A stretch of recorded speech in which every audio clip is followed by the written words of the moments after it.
Good morning, Miss Melissa and classmates. Today we're going to present the Amendments times 5, a sneak peek of the Bill of Rights. In this video, we will present in an amusing and ingenious way the 5 amendments of the Constitution that we think are the most essential for the establishment of a peaceful community. This presentation was made by Valentina Castañeda, William Chams, and Carolina Posada. Billy, Muhammad, and Aaron are 3 kids of the same age, but with a sole difference: their religion. Billy is a Christian, Muhammad is a Muslim, and Aaron is a Jewish. They all live in Syria. Currently, Syria is dealing with religious issues because there is a lack of tolerance about the variety of religions this place holds. They couldn't practice their own religion in public because they could be persecuted. If Billy, Muhammad, and Aaron moved to the United States, the First Amendment could give them the possibility to freely exercise their religion and have freedom of speech. Therefore, each kid would not be judged or persecuted for having a different belief than the majority.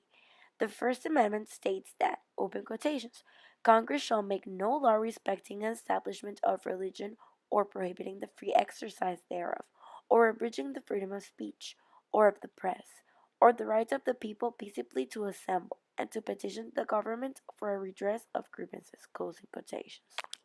John was home after a long day of work. He was tired and wanted to go to sleep. Suddenly he heard a noise. He didn't mind and continued sleeping until he heard a really loud noise.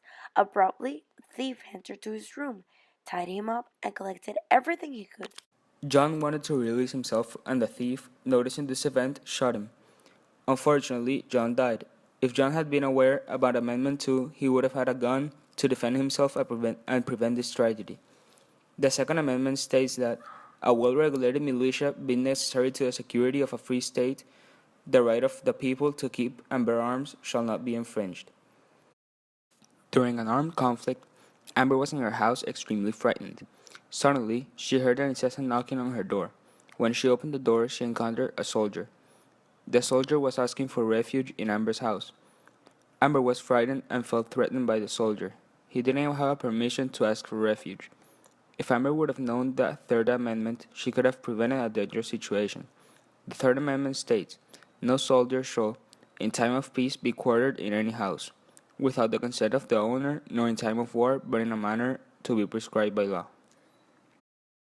A recent crime had occurred in the city of Quantico, a brutal murder of a well-known entrepreneur. Tracing had shown the police that the suspect could be in a house near the crime scene. The police head had to solve this crime as fast as he could, so he entered the house by force.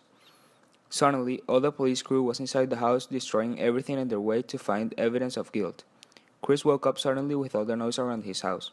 When he left his room, he found all the police crew searching his home. If Chris would have known the Fourth Amendment, he would have avoided the mess made by the police and the possible incrimination of a crime Chris didn't commit. The Fourth Amendment states, the right of the people to be secure in their persons, houses, papers, and effects against unreasonable searches and seizures shall not be violated, and no warrants shall issue but upon probable cause, supported by oath or affirmation, and particularly describing the place to be searched, and the persons or things to be seized. Jack had the misfortune to be in the wrong place at the wrong time when a murder happened. But it wasn't just any murder, it was the murder of the Vice President of the United States.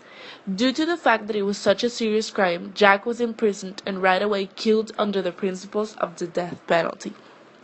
If Jack had been aware about the Sixth Amendment, he would have received a fair trial, proved innocent, and still be alive. The Sixth Amendment states, in all criminal prosecutions, the accused shall enjoy the right to a speedy and public trial by an impartial jury of the state and district wherein the crime shall have been committed, which district shall have been previously ascertained by law, and to be informed of the nature and cause of the accusation, to be confronted with the witnesses against him, to have compulsory process for obtaining witnesses in his favor, and to have the assistance of counsel for his defense.